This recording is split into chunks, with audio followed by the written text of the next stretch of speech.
So these are the plugs that I've been using in my Firebird, and not because it says racing on the box. Okay, here's what I want to show you guys. I grabbed up an old NGK plug and using it as a sample here. It's on the right. On the left I've got one of my Autolite race plugs.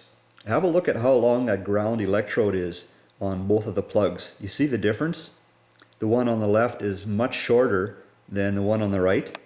Okay, now imagine taking a torch, a little torch, and applying heat to both of the ground electrodes at the same time, same amount of heat, and which one do you think you could get to glow red first?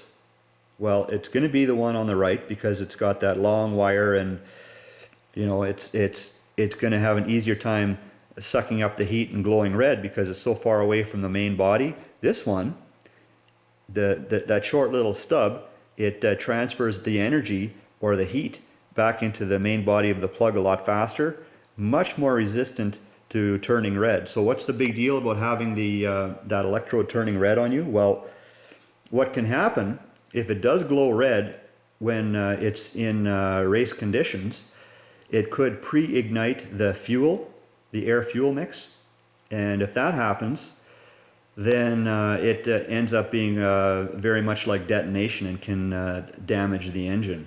So it's just one of the things that I like about the plug. Oh, and so I was also going to show you guys, so here's another one of those Autolites that I've got. You see I've got the threads all black here compared to this one. Well, what I do is I put some anti-seize lube on that thread, because sometimes a spark plug in an aluminum head, that over time it can actually seize up in there, and then you go and you try and take the plug out later, and it could be so bad that the thread strips on the way out, and then you make really mad faces. And you can also see I've got this black line on these plugs. I did that with a marker, and what I'm going to do is I'm going to reference how that side wire sits on the plug in relation to the engine itself. So what I'm trying to do is expose as much of the spark into the combustion chamber as possible. And so if I have the open part of the spark facing down, I will be able to make that happen. So whether it's how much of a performance gain that really is, it's I think it's pretty minor. I'm not going to go and index the plugs on my Toyota pickup because I really don't care. But on my Firebird, I will spend the time and make this happen. So I've got my plugs. Okay, I got the lube on there. I got the plugs gapped where I want them to be, and I've got the line on here so I can reference them, index them into the engine. And what I'm going to do is I'll turn one in, and then it'll take about a quarter of a turn to tighten it up on that gasket. And when it's done, I would like to see it kind of being in this area here. I'm not fanatic that each one has to be perfect, but I am trying to make it reasonably well set up in there. Okay, I'm going to show you how that first plug lined up. So I put it in and I already tightened it up. It took maybe about a quarter of a turn after it was finger tight to compress the little sealing gasket there. So I've got my mark maybe about 1/8 of a turn past the top, and I'm going to be happy with that. Like I say, I'm not going to be ultra fanatic with this, but what I don't want to see is the plug being in the absolute worst position. This way at least I put an eye on it, and I can at least verify that each plug has it has a chance to do its maximum effort.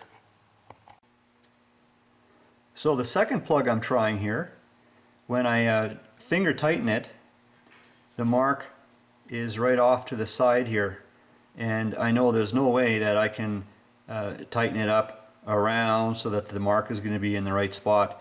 It only goes maybe a quarter of a turn to tighten it, so I already know that I don't want this plug in that thread. So I'll try it in a different cylinder. Oh, I found a perfect spot for that plug. Number 2 cylinder. It's almost perfectly up and down. Okay, so off to plug number 3. Okay, so I had a total of 12 new plugs to swap around and play with here. So I'll show you what I ended up with. So this is number 7, and not too bad. Getting close to the top there. And number 5 and number 3 are kind of laying on their side, but they're not upside down in that worst position possible. So laying on their side like that, I'll take that over, you know, that upside down deal. And then number 1, you can see that one here. So that one's not too bad. But I got the other bank actually looking better than this side.